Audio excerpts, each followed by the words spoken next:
tardes, bienvenidos nuevamente. Y esta vez nos convoca la enfermedad coronaria, en este caso la enfermedad coronaria estable, y tenemos el honor de tener como disertante al doctor Julio Panza, quien es jefe de cardiología en el Centro Médico de Worcester, en Estados Unidos, profesor de medicina y chairman de cardiología del Colegio de Médicos de Nueva York, oriundo de Santa Fe, y hizo la residencia aquí en nuestra institución, con lo cual está en casa y tenemos el honor de tenerlo con nosotros. A su vez nos acompañan aquí el doctor Navarro Estrada, expresidente de la Sociedad Argentina de Cardiología y ex jefe de unidad coronaria, el doctor Alejandro Fernández, subjefe de hemodinamia, el doctor Aníbal Arias, jefe de unidad coronaria, y el doctor Ricardo Posatini, médico de planta de cirugía cardiovascular.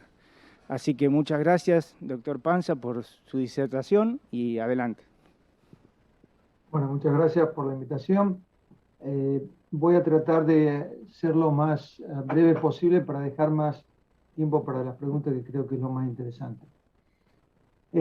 Este slide muestra lo que yo creo que es el paradigma simplista de la enfermedad coronaria estable. Es decir,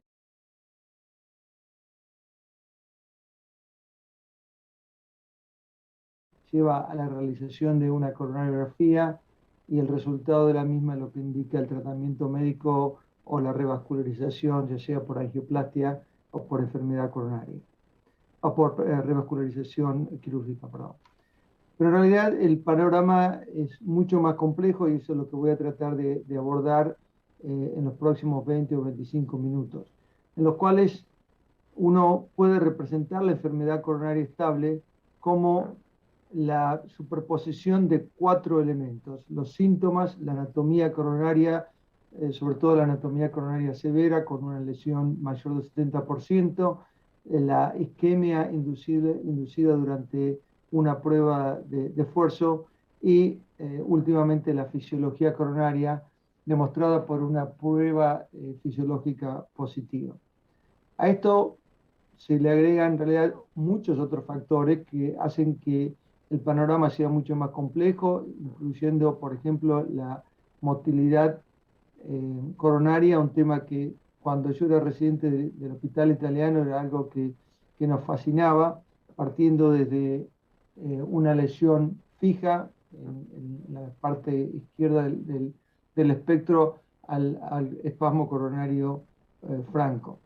Por otra parte está el tema de la vulnerabilidad de la placa, partiendo de una sobrecarga baja hasta lesiones que definitivamente están asociadas con peor pronóstico, la predisposición a la trombosis, tanto del paciente como de la lesión, y la presencia de la carga de factores de riesgo. O sea que esto hace que el slide anterior sea visto como una cosa demasiado simplista si uno tiene en cuenta todos los factores que uno tiene que tener en consideración cuando se enfrenta con un paciente con enfermedad coronaria estable. De todos estos quiero abarcar 4 en particular, que son la angina, la anatomía coronaria, la isquemia inducida y la fisiología coronaria. En el centro de esto tenemos el típico paciente con angina, una prueba de esfuerzo positiva, enfermedad coronaria confirmada tanto por test fisiológicos como por la angiografía. Pero en realidad uno puede hacer como una perdigonada sobre este esquema de Venn, y en cualquier parte del esquema uno puede encontrar un paciente que se puede explicar o encontrar en la práctica clínica. Por ejemplo, el paciente que tiene solamente angina es el paciente que ahora se lo llama ANOCA. Es el paciente que tiene síntomas, una prueba de esfuerzo negativa y arterias coronarias sin obstrucción. Si el paciente tiene una prueba de esfuerzo positiva, es lo que algunos llaman ahora INOCA, que es lo que se llamó hace mucho tiempo como el síndrome X. El paciente con síntomas, prueba de esfuerzo positiva, pero no ninguna obstrucción de la anatomía coronaria. Si el paciente tiene solamente una prueba de ejercicio, que es algo que, por ejemplo, uno encuentra en pacientes que quieren empezar a hacer ejercicio en forma intensa, o hacer una prueba de estrés, no tienen síntomas, la prueba de test positivo, algunos lo llamarán INOCA, por isquemia en ausencia de enfermedad coronaria. Anteriormente era lo que nosotros llamábamos un test de falso positivo. Aquí tendríamos en la intercepción de la isquemia y la fisiología coronaria un paciente que es asintomático, con una prueba positiva de esfuerzo, una lesión intermedia, o sea, menor a 70%, pero una prueba de FFR positiva, que sería un paciente dentro de estudio FEIN, por ejemplo. Esto sería lo mismo, excepto que el paciente no tiene la isquemia durante el ejercicio. Y por último, aquí tendríamos un paciente que tiene síntomas de angina, una prueba de esfuerzo negativa, pero una anatomía coronaria con una estenosis mayor del 70%, lo que uno consideraría un test falso negativo. Es decir, que en este complejo uno puede colocar o imaginar o tener enfrente a un paciente en cualquier lugar de este diagrama de Venn. Vamos a empezar a hablar de la angina, porque en todas las guías, en los artículos del uso apropiado de la revascularización se pone mucho énfasis en la presencia de angina. En realidad, excepto por el estudio Courage, la mayoría de los estudios que han comparado diferentes estrategias de tratamiento médico o revascularización han incluido muy pocos pacientes con angina avanzada.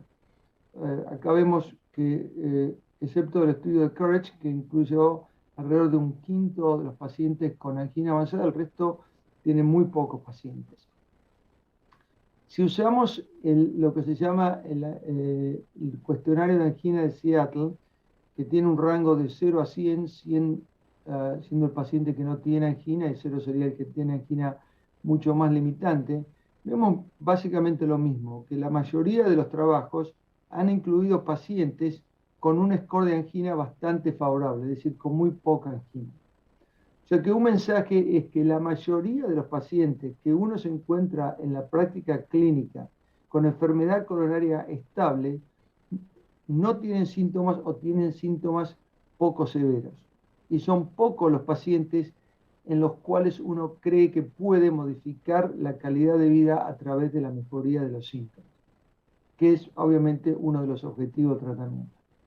Por otro lado, y esto lo sabemos desde hace mucho tiempo, el riesgo de un evento adverso en el seguimiento es relativamente bajo. Este es el estudio PROMISE, pero en realidad hay estudios de la década del 80, del 90, mostrando que los pacientes que tienen enfermedad coronaria estable tienen una tasa de eventos de aproximadamente 1 a 2% por año.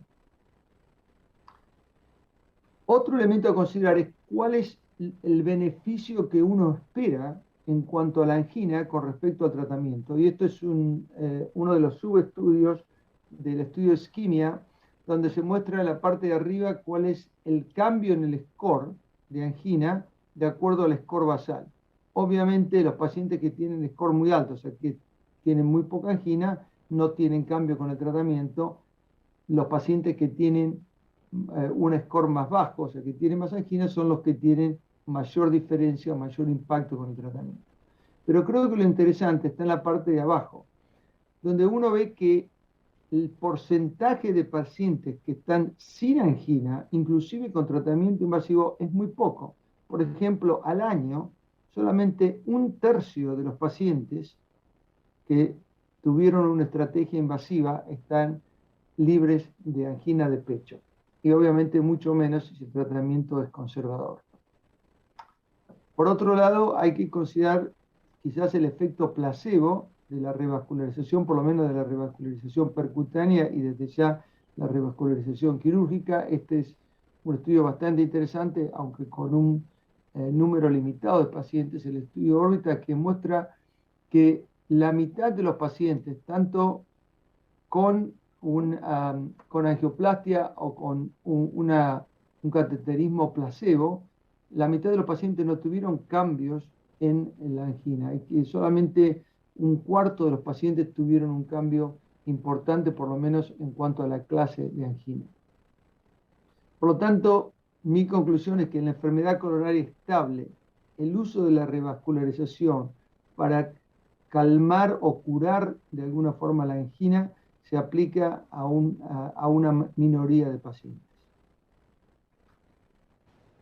Entonces, si uno va más allá de la angina, empieza a pensar en los otros elementos que yo presenté al principio: la isquemia inducida en la prueba de esfuerzo, la fisiología coronaria y la anatomía coronaria. Para empezar a entender esto, hay que tener como base que el pronóstico de los pacientes con enfermedad estable está relacionada a la ocurrencia de un evento agudo. Empecemos por la isquemia inducida por el ejercicio. En Estados Unidos, de acuerdo a las últimas estadísticas, se hacen más de 10 millones de pruebas de esfuerzos anuales en pacientes o en personas mayores de 25 años. Entonces, esto es algo que se usa en la práctica clínica de forma muy frecuente. Y este es el paradigma que uno usa, por lo menos en forma intelectual, para justificar hacer una prueba de esfuerzo. Primero, que la presencia y la extensión de la isquemia están relacionadas con el pronóstico, que disminuir la isquemia se puede hacer a un riesgo relativamente bajo con la revascularización, de que la revascularización mejora el pronóstico a través de la mejoría de la isquemia, y que por lo tanto, como dicen las guías, hacer un estudio de isquemia o de isquemia inducido es un prerequisito para la indicación de la revascularización.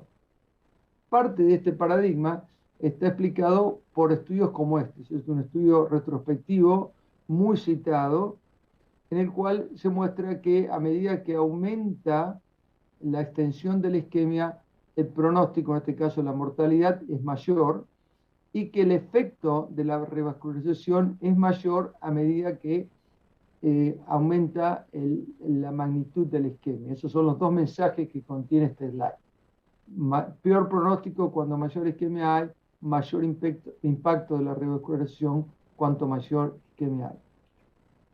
Pero el problema de la isquemia inducida es que la gran mayoría de episodios de infarto de miocardio o muerte súbita ocurren como consecuencia de ruptura de placa y no como consecuencia de la isquemia inducida por aumento en la demanda de oxígeno. Por lo tanto, existe una falta de conexión entre la prueba de esfuerzo y el pronóstico. Entre que la prueba de esfuerzo mide la isquemia debido a aumento en la demanda de oxígeno, no es lo mismo que la isquemia o la injuria que ocurre como consecuencia de una ruptura de la placa. Y en realidad es esta la que está relacionada con el infarto y la muerte súbita, lo que lleva a la disociación entre los resultados de la prueba de esfuerzo en un paciente individual y el pronóstico. Y yo creo que esto es lo que explica los resultados del estudio de isquemia, que no lo voy a detallar acá, creo que son muy conocidos.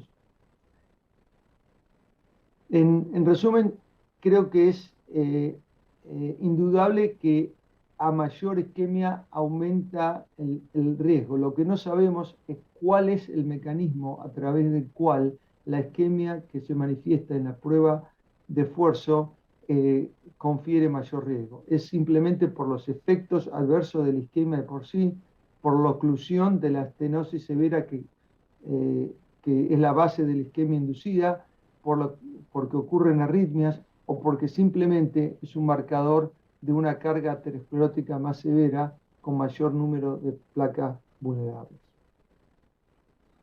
Pasando a otro aspecto, de los cuatro que señalé, el más nuevo es la evaluación de la significación fisiológica de la estenosis coronaria, y esto muestra en forma gráfica el uso de lo que acá se llama FFR supongo, y diferentes pruebas que miden la diferencia a través de la estenosis durante la diástole y no durante la sístole.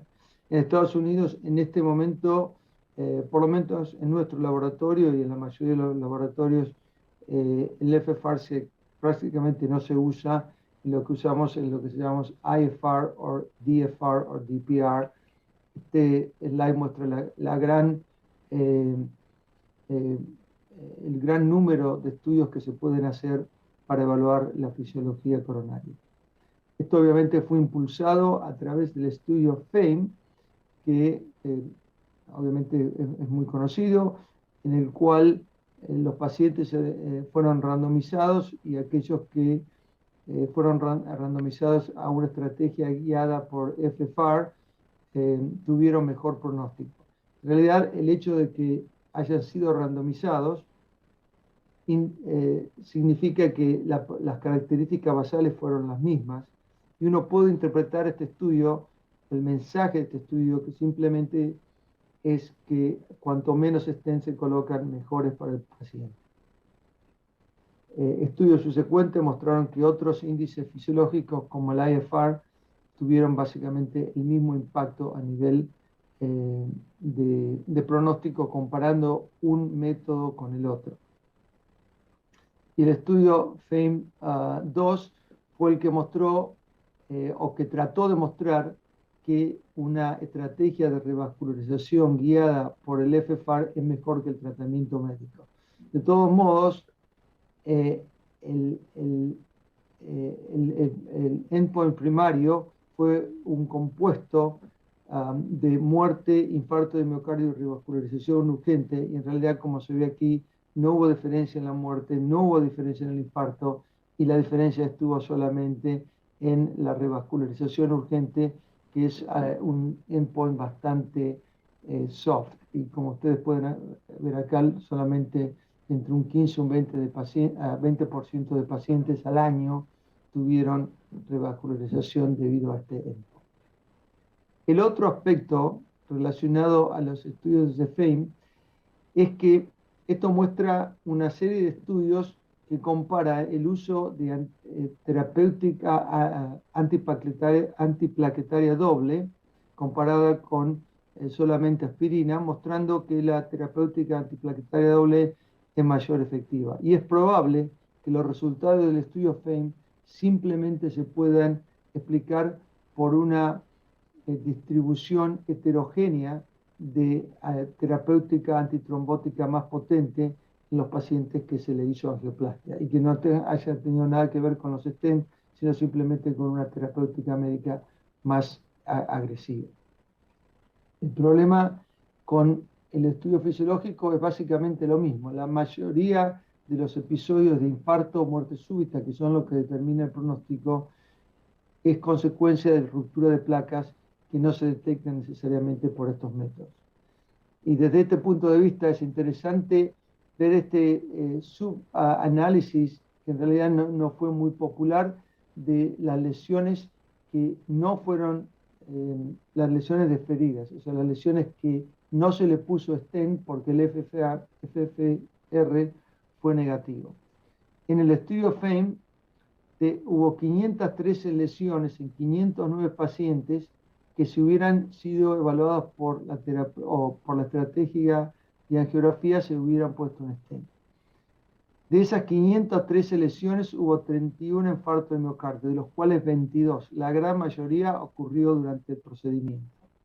Hubo solamente 9 infartos tardíos, y de los 9 infartos, 8 ocurrieron como consecuencia de una lesión que no estaba relacionada con la lesión original, y solamente un infarto de miocardio ocurrió en una lesión que hubiera sido angioplastiada si hubiera caído dentro de la rama de angiografía. O sea que el riesgo fue solamente de 0.1% por año, 0.2% porque estos son resultados a 2 años. Lo cual trae a colación la importancia de las placas independientemente de la estenosis. Y esto, en la parte derecha del slide, es algo que se conoce desde hace mucho tiempo, de que básicamente 2/3 de los infartos ocurren en lesiones previamente sin significación hemodinámica. Esto no quiere decir que la estenosis no implica mal pronóstico. Eso está mostrado acá con las barras que aparecen muy pequeñas, pero las barras rojas, que muestran que la posibilidad de que una placa se rompa está totalmente relacionada con la estenosis, va del 0.3% al 8.7%, una diferencia muy importante. Pero lo que muestran las barras azules es que la proporción de placas significación hemodinámica es muchísimo mayor, lo que explica el resultado del gráfico de la derecha de que 2/3 de los infartos ocurren en lesiones no hemodinámicamente significativas. Por último, hablemos de la importancia de la anatomía coronaria. Esto muestra que cuanto mayor es el número de vasos involucrados, peor es el pronóstico. Esto se sabe desde los años 70. Inclusive el estudio Courage comparó la importancia pronóstica de lo que ellos llamaron el cargo aterosclerótico comparado con la extensión de la isquemia. Y vieron que la extensión de la isquemia en realidad no tenía discriminación pronóstica, mientras que la carga aterosclerótica, que básicamente se puede comparar con el número de vasos afectados, sí separó los pacientes de acuerdo a los eventos adversos que tuvieron durante el seguimiento. En este sentido, este estudio me parece muy interesante, es el estudio Scott Hart, en el cual los pacientes fueron randomizados a tener o no tener una angiografía por tomografía computada, y se ve en la parte izquierda del slide que la ocurrencia de coronariografía invasiva o de revascularización no fue diferente en las dos ramas. En la parte derecha vemos que los pacientes en los cuales se conocía la anatomía tuvieron mejor pronóstico. Y este mejor pronóstico obviamente no estuvo dado por la mayor revascularización, sino que estuvo dado simplemente por un tratamiento médico más agresivo una vez que se conocía la anatomía coronaria. Por lo tanto, algunos han propuesto un paradigma totalmente diferente al que presenté al principio. Es decir, en lugar de focalizarse en la isquemia inducida por el ejercicio, focalizarse primero en la anatomía coronaria y distribuir el tratamiento médico o modificación de los factores de riesgo o la revascularización de acuerdo simplemente a la anatomía coronaria, casi totalmente ignorando la isquemia inducida. Por último, quería mostrar dos slides para hablar de la diferencia en los dos tipos de la revascularización. Esto parte del estudio Syntax, que es muy conocido y que vemos como se sabe que el efecto de la cirugía de revascularización comparada con la angioplastia es mucho mayor cuando el score de Syntax, es decir, cuando la extensión de la enfermedad coronaria es mucho mayor. Lo que me parece interesante señalar es las mismas curvas a medida que el score de Syntax aumenta. Y vemos que para los pacientes que se les hizo angioplastia, que son las curvas rojas, el riesgo aumentó de 32% a 36% a 44%. Mientras que a los pacientes que se le hizo cirugía, el riesgo fue básicamente el mismo, independientemente de la carga aterosclerótica, 28%, 25%, 26%.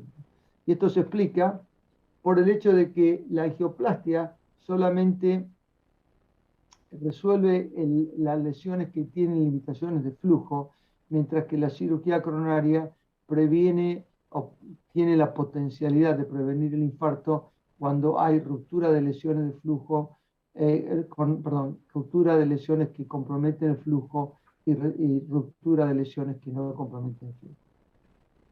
En conclusión, la enfermedad coronaria estable es una entidad muy compleja en los cuales los síntomas limitantes son relativamente poco frecuentes.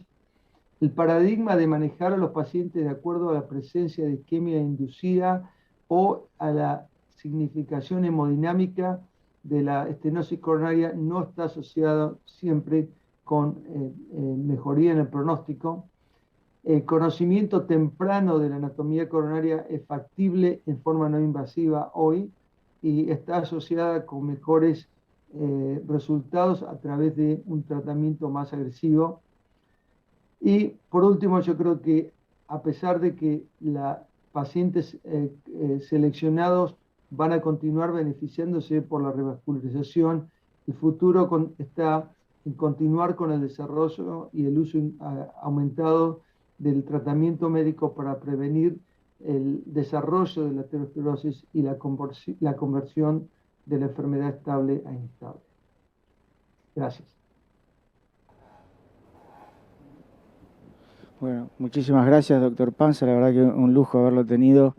Y bueno, tenemos estos minutos para discutir un poco y hacer algunas preguntas mientras esperamos las preguntas que vienen del público. Así que no sé si alguno de los panelistas que están aquí conmigo quieren hacer alguna pregunta al doctor. Y lo aprovechamos hasta el último minuto del cuore. Sí, mientras... Sí, bueno, ¿tengo micrófono? Sí, sí. Ah. Bueno, Julio, un gusto de tenerte acá. ¿Se escucha?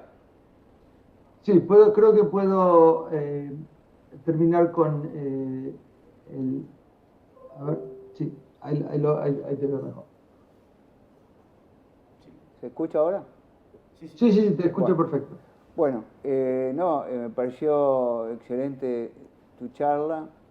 Me parece que expusiste casi todos los aspectos a tener en cuenta en la enfermedad coronaria crónica, que es una situación, como vos decís, muy complicada desde el punto de vista, la combinación de elementos clínicos, anatómicos, fisiológicos y dinámicos. O sea que, bueno, gracias por tu charla. Yo solamente voy a exponer cuáles son las cosas que a mí me preocupan, más que preguntarte cosas. En los últimos años uno asiste a todo este desarrollo teórico de la enfermedad coronaria crónica y sobre todo a partir del estudio de isquemia uno se plantea si verdaderamente iba a haber un cambio de conducta fundamental en el manejo de estos pacientes. Una cosa era cómo veíamos la cosa antes, cuando se presenta por primera vez el estudio de isquemia, y cómo la vemos ahora, después de varios años que se presentó el estudio, hay seguimientos, etc. Yo en lo personal creo que mucho no cambió la conducta de los médicos. Y que mucho no haya cambiado tiene bastante lógica desde mi punto de vista. Creo que el estudio de isquemia es muy interesante, muy importante, pero en realidad es un estudio que tiene una serie de problemas. En primer lugar, es un estudio que tiene una tremenda cantidad de exclusiones.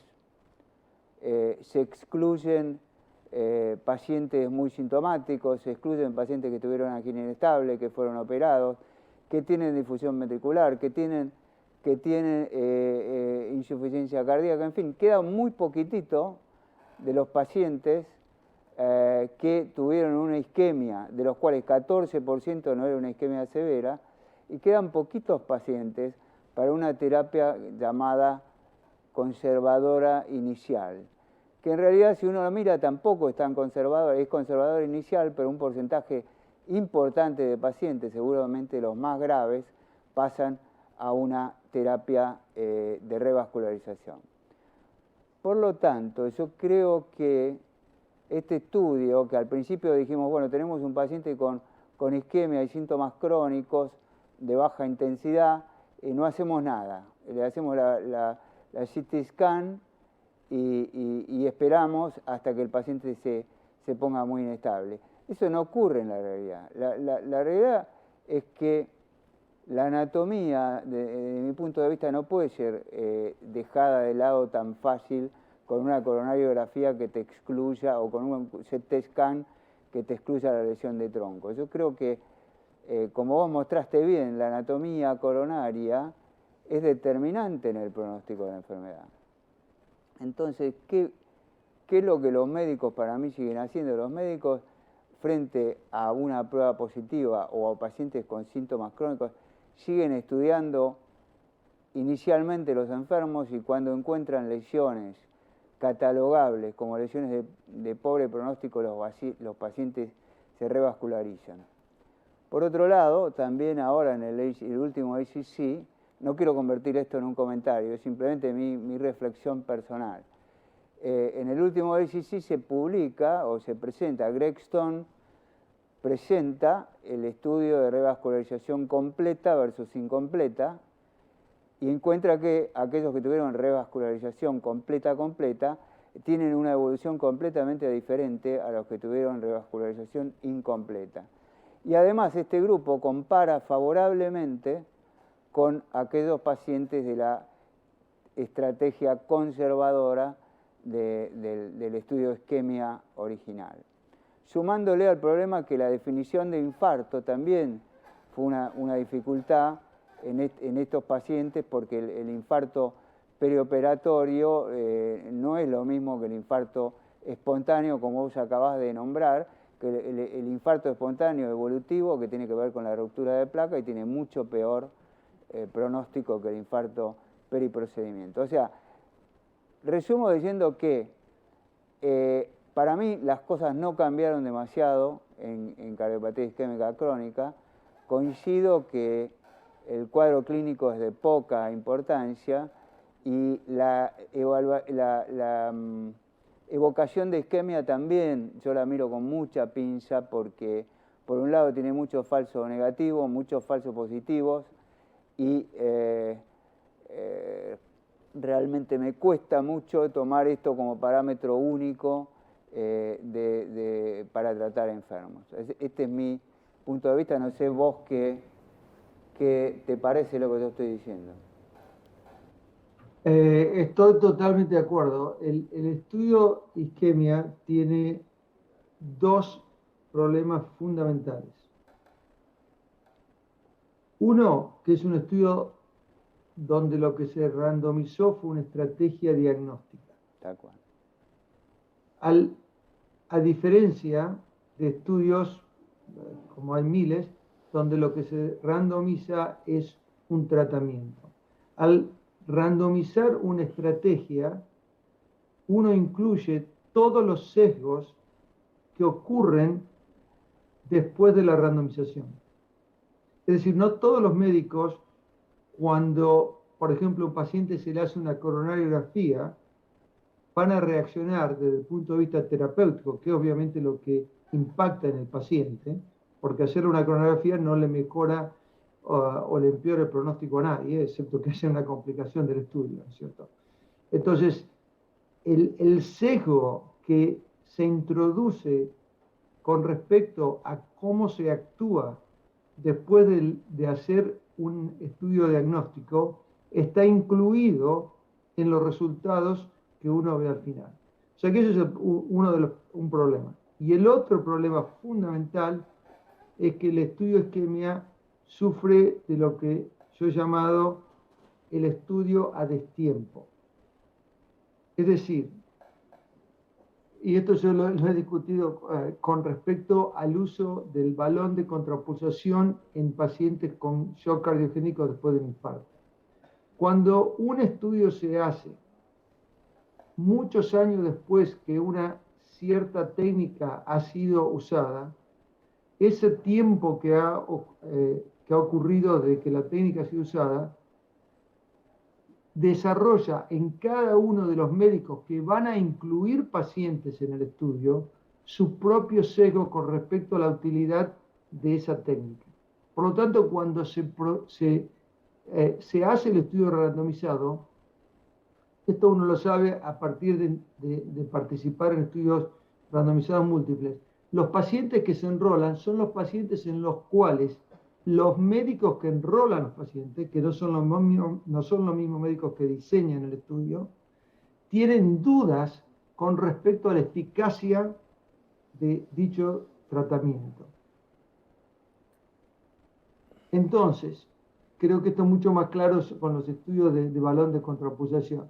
Cuando se hacen los estudios de balón de contrapulsación, los médicos ya han visto miles de pacientes en el cual el balón de contrapulsación ha sido efectivo. Entonces los pacientes que se enrolan son aquellos en los cuales los médicos piensan, bueno, no sé la verdad si a este paciente le pondría o no un balón, lo vamos a randomizar. Entonces termina siendo estos estudios a destiempo, termina siendo estudios de pacientes en los cuales hay dudas. Y después los resultados se generalizan a todo el universo de esos pacientes. Como consecuencia práctica ocurre lo que vos decís, que el estudio no tiene impacto. En este momento, en mi hospital, y creo que en la mayoría de los hospitales del mundo, si un paciente viene con shock cardiogénico, se le va a poner un balón de contrapulsación, a pesar de que la literatura médica muestra en estudios prospectivos randomizados que el balón de contrapulsación no tiene efecto terapéutico. O sea que básicamente estoy de acuerdo con vos, partiendo de estos dos problemas fundamentales del estudio SKIMMI. Doctor, le hago una pregunta del público, creo que una parte la contestó, pero bueno.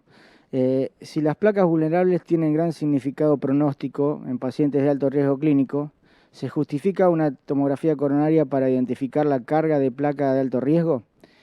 Asimismo, ¿el dosaje de biomarcadores como la troponina ultrasensible podría ser de utilidad en estos pacientes para estratificar el riesgo? Para responder por el final y después te explico, yo creo que la respuesta es no y no.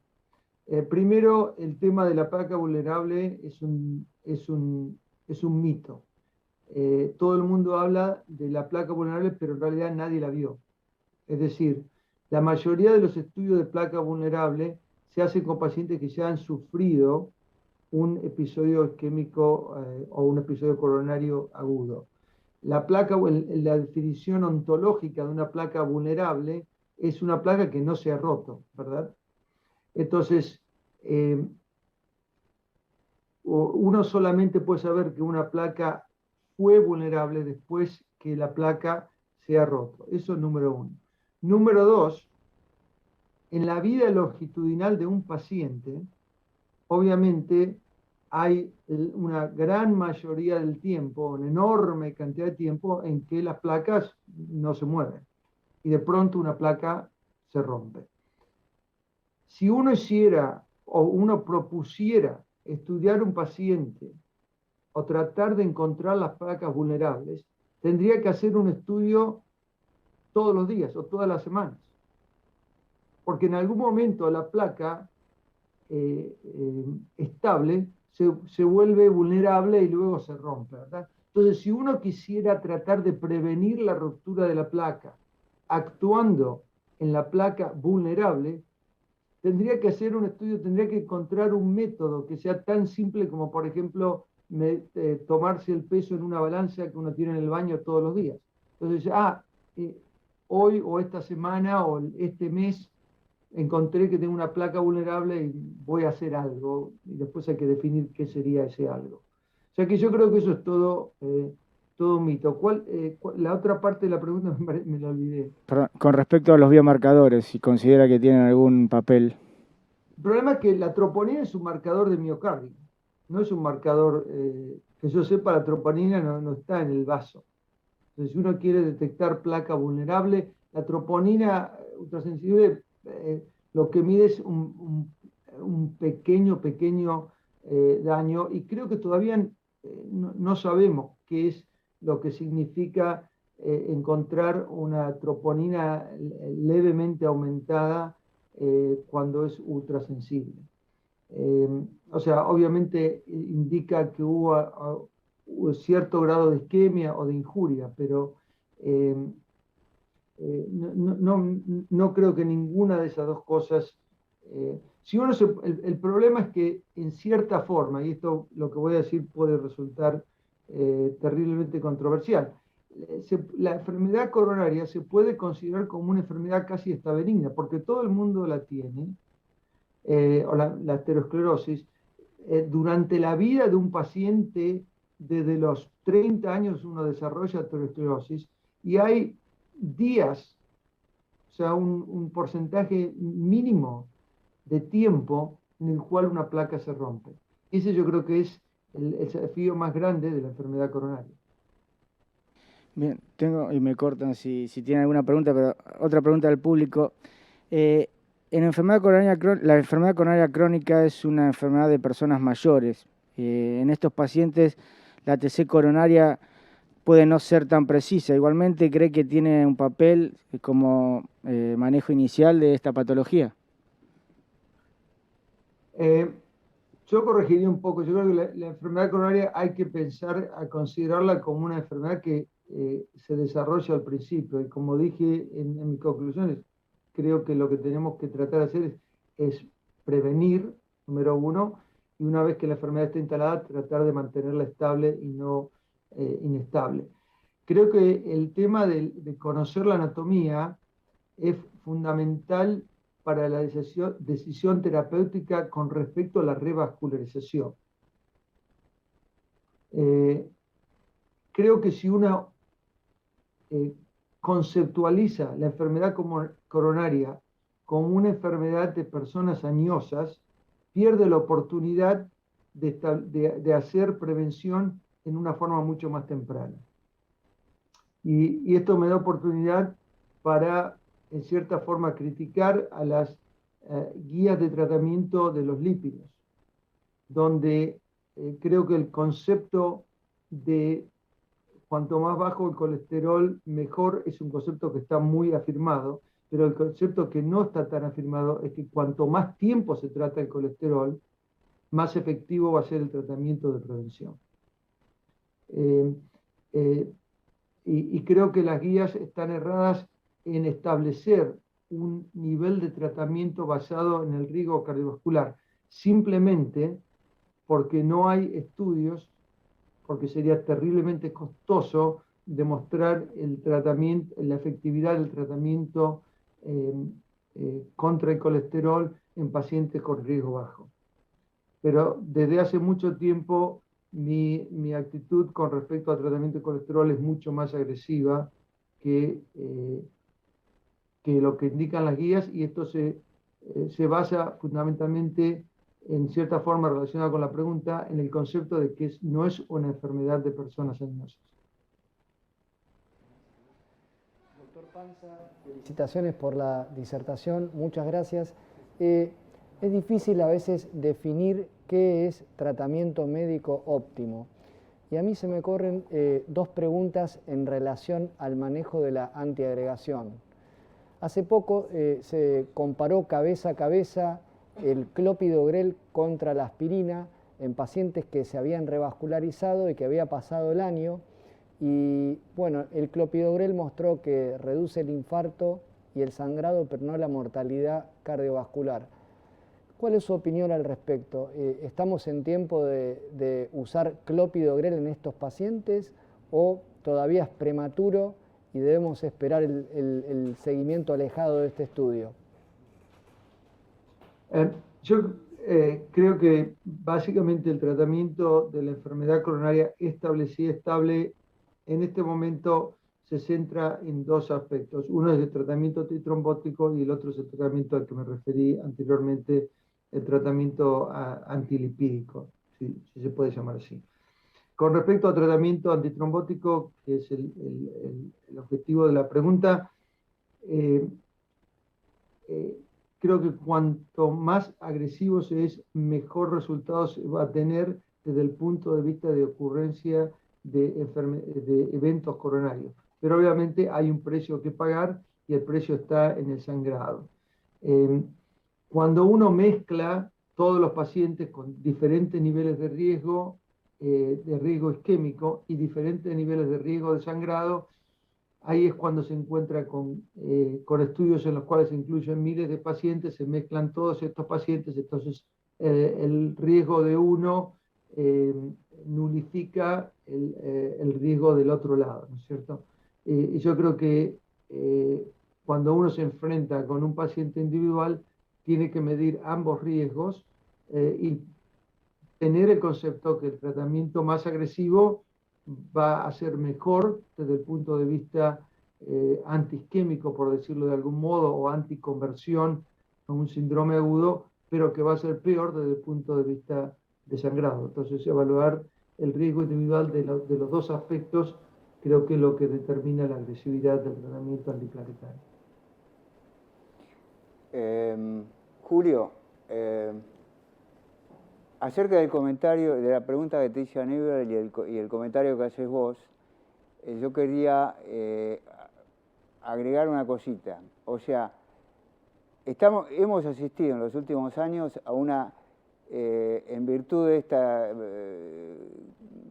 digamos, balance entre isquemia y riesgo de sangrado y eventos, hemos asistido a una cosa bastante vertiginosa con respecto a cuánto duran los tratamientos post-angioplastía, y hemos visto lo que Roxana Meran llama roller coast, ¿no? Como el sub y baja, que nos vamos a 30 meses, que bajamos, que estamos en 3, que en 2, en 1, y todavía no se definió cuánto tiempo dura la doble terapia, y todavía no se definió si monoterapia podría ser aplicable en lugar de doble. Pero yo quiero resaltar que acá hay un tercer jugador en la cancha en los últimos 3, 4, 5 años, que son los stents. La evolución de los stents, la tercera y cuarta generación de los stents, ha introducido cambios. O sea, en virtud de estos stents de última generación que tienen la misma capacidad anti-restenosis, pero tienen menor trombogenicidad, se ha podido modificar de alguna manera la duración y la intensidad de los tratamientos antiplaquetarios. Por lo tanto, yo creo que cuando tenemos que juzgar a un paciente que juzgamos el riesgo entre la reducción de eventos isquémicos y el sangrado, tenemos que tener en cuenta qué tipo de tratamiento le estamos haciendo en la angioplastia y qué stent estamos utilizando. Volviendo a la isquemia, el isquemia se hizo cuando se usaban todavía casi stent metálicos y en la primera etapa de los drug-eluting stents. Y ahora la cosa ha cambiado, a mi juicio, bastante y nos permite evaluar terapias quizás muy agresivas pero más cortas, o en fin, o monoterapias. Yo creo que todo esto está en una discusión muy fuerte en este momento. Sí, yo creo que el tema pasa por dos lados. Digamos que es, digamos, suponete un paciente se le colocó 1 o 2 stents ayer y uno dice, bueno, vamos a darle el tratamiento antiplaquetario doble. En principio, si uno piensa en el tratamiento o en la vida del paciente por los próximos varios años, en principio dice, bueno, primero tenemos que prevenir la trombosis del stent, ¿no es cierto? Pero también está el tema de prevenir la ruptura de una placa en la cual no se le puso el stent. Entonces, y creo que eso en cierta forma, y probablemente continúe lo que vos describías con respecto al sub y baja de la agresividad del tratamiento médico. O sea, desde el punto de vista de la trombogenicidad del stent, entonces ahí es cuando se puede acortar, desde ese punto de vista solo, la duración del tratamiento antiplaquetario doble. Pero en realidad uno no trata el stent, uno trata el paciente. Y si uno se pone a pensar en todas las otras placas que quizá no tuvieron en el momento de la angiografía repercusión hemodinámica, pero que tienen posibilidad de romperse, entonces ahí es cuando uno piensa en tener un tratamiento antiplaquetario más agresivo, no para reducir la trombogenicidad del stent, sino para prevenir la ruptura de otra placa. Doctor, en virtud del tiempo, le hago la última pregunta porque se ha reiterado mucho entre la gente que está escuchando y ya habló bastante de antiagregación y doble antiagregación, y la pregunta es si le ve algún lugar al Rivaroxaban. ¿Cuál es su opinión con respecto a él? Si la pregunta es, obviamente hay estudios, no lo voy a repetir ahora, o revisar ahora con respecto al uso de Rivaroxaban. En este momento, no, fuera de una indicación de anticoagulación aparte, ¿no es cierto? Que creo que la pregunta no se refiere a eso. En este momento yo no lo uso. El antiplaquetario que se está usando más y más y más, y yo creo que uno puede ver en forma relativamente próxima el uso inclusive como monoterapia del ticagrelor. Y eso es una cosa que acá cada vez más se usa como, digamos, como reemplazando en forma más agresiva a la aspirina, inclusive como tratamiento único. Pero Rivaroxaban en este momento, de nuevo, en pacientes sin indicación de anticoagulación, no es algo que por lo menos yo lo veo que se use de forma importante. Bueno, muchas gracias, doctor Panza, y lo invito, como la suya fue la disertación final del CUORE de 2021, lo invito al jefe del Instituto de Medicina Cardiovascular, al doctor Daniel Berrocal, a que nos dé un mensaje final, y antes que llegue, quería agradecerle a todos los que intervinieron en esta organización que fue tan brillante y darle las gracias. Y bueno, doctor. Bueno, muchas gracias. La verdad que estamos muy contentos, llegamos al final de una semana ardua, de mucho trabajo, de mucha información, y bueno, esperamos que lo hayan disfrutado. Primero quería, anunciar el ganador del concurso de casos clínicos, que es el doctor Federico Lieberman del Sanatorio Allende de Córdoba. Así que, Federico, si estás viendo en este momento en vivo, te vamos a contactar como para poder cumplir con aquello que prometimos, que es que te vengas una semana acá a pasarla con nosotros. El trabajo de Federico es paciente joven con insuficiencia cardíaca de alto riesgo en el contexto de una malformación arteriovenosa gigante.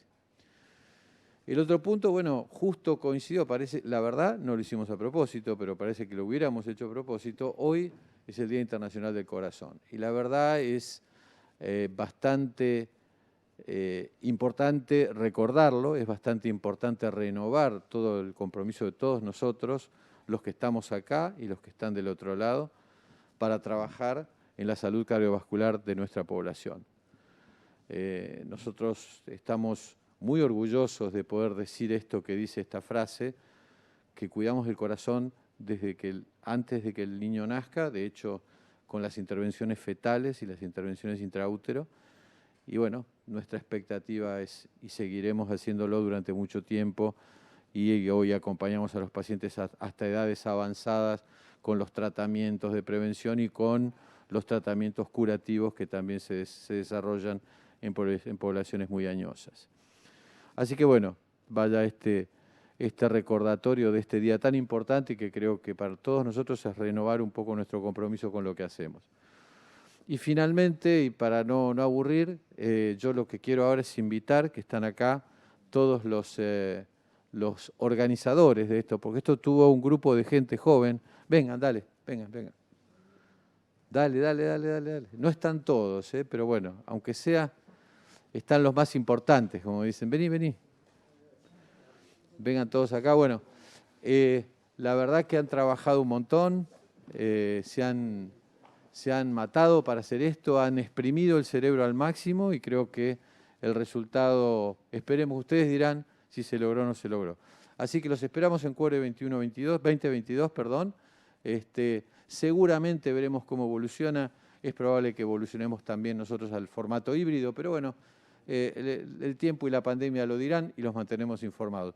Recuerden que todos los contenidos de este evento, y los que había ya on demand y los que seguirán o los que se levantarán on demand, por ejemplo, lo que se ha realizado hoy, van a estar disponibles en las próximas semanas. Un abrazo a todos y gracias por venir. Muchas gracias, Julio. Y gracias por quedarte a este saludo.